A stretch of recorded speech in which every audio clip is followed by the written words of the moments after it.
Population in Detroit in 1900 was about 300,000 people.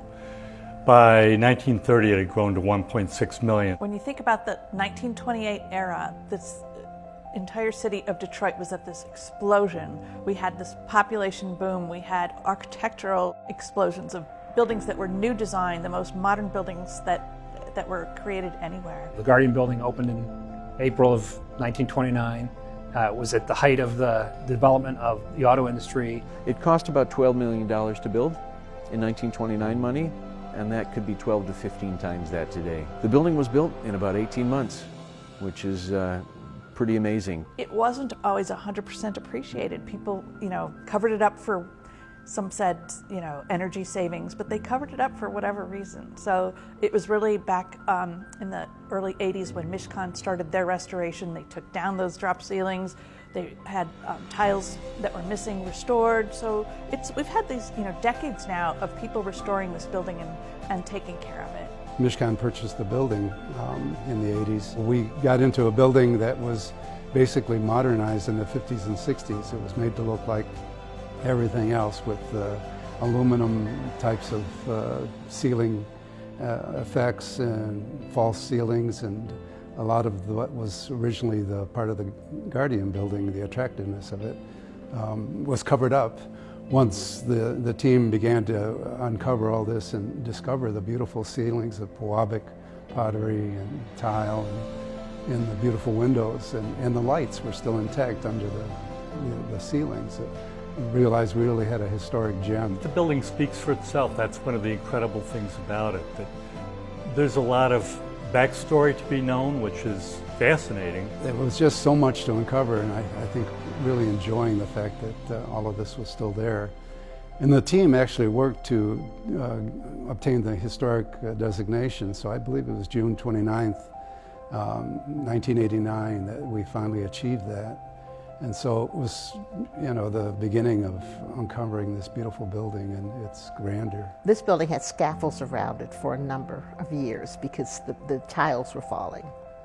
And they've been able to, fortunately, take care of those tiles, work with the Smith Group, who was the original architect of the building, which I think is incredible, and they are still in this building.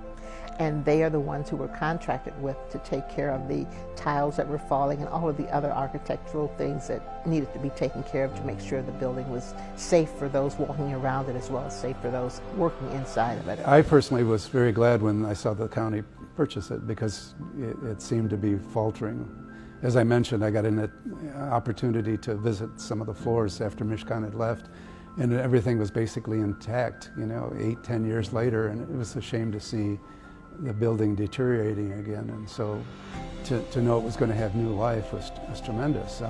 I know there was a lot of criticism in the news at that time, which didn't make me feel good about it, but no, once that subsided, the fact that we were able to take this building and it's a wonderful blend of historic and technology. Taking care of the building and also appreciating the architecture, and there's not very few days go by when I don't see a tour or some other group here that's taking a look at the building as a part of an art history class, as a part of a high school class, and it makes you feel good that there's that significant part of Detroit and Wayne County that's here and is a government-operated building. It's almost awe-inspiring when you walk in. It's almost like you're walking into a cathedral sometime. Well, it's an icon, right? I mean, you sit in Comerica Park, you can see the building. You walk up and down Woodward, you see the building. Anybody that's been here always knows, if they don't know the name of the Guardian Building, they know the orange brick building that is truly spectacular architecture. And you walk around and you see people out on the street, they're always looking up, and I'm like, wow, look at that detail, or look at this, they're taking pictures. You can spend really an unlimited amount of time here and continue to notice things and find things that maybe you didn't notice or see the first time you came. The artists made art that was for the population. They were making art that the average person could appreciate. It's inexorably linked to the history of the city, of the state, of the country, and even of the world.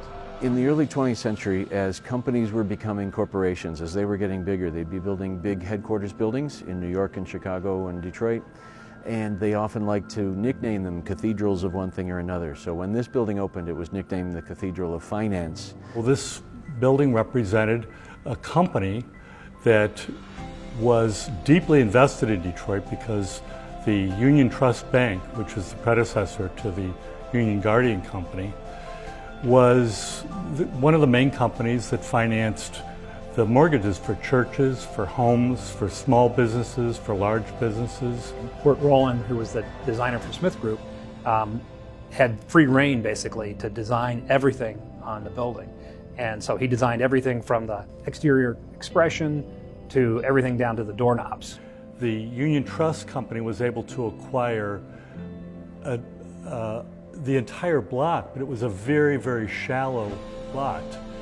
And so the challenge for Rowland was to design a building that was wide but very narrow, and at the same time wanting to convey the idea of permanence and strength that the bank very much wanted to convey, and that's hard to do when you have such a narrow lot. The color of the building, the orange, makes it appear much more solid than the building would have appeared if it had been a light color.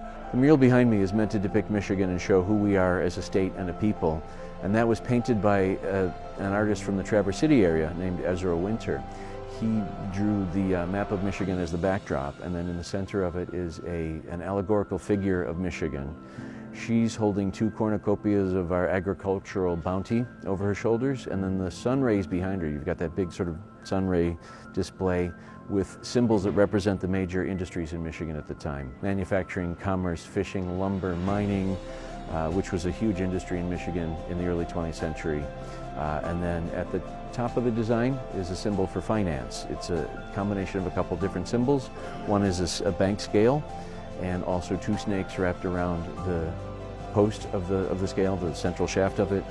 Those 2 snakes, that is a version of what's called a caduceus that represents commerce traditionally. Because bank architecture had always been very conservative, and the Union Trust didn't want a traditional bank building. They didn't want you to forget that you were in a bank when you walked in, so they sort of scattered bank design language throughout the space.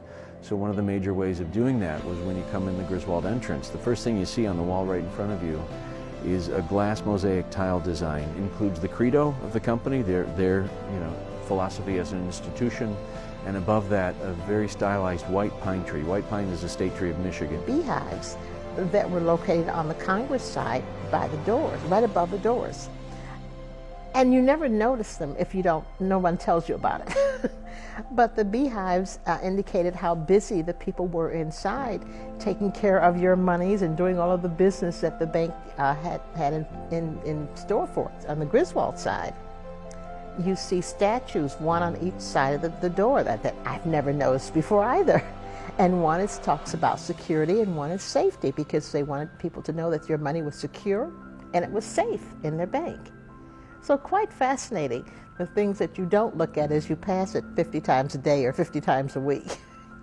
Nobody builds a building like this anymore, which is unfortunate. This could be quite an expensive undertaking today to build a building like this. You don't find the kind of craftsmen that do the work that you see here, at least not cheaply. So the Guardian Building is a National Historic Landmark, which is the highest level of historic designation that you can get in this country, that Detroiters should be very proud of.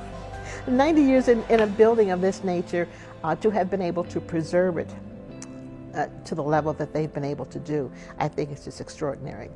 And so we should celebrate those things, celebrate that we've been able to maintain it, not just maintain it, but improve it, all of the things that they've done. Celebrating is the right thing to do, to be able to say, look, Detroit, the Guardian Building was here 90 years ago.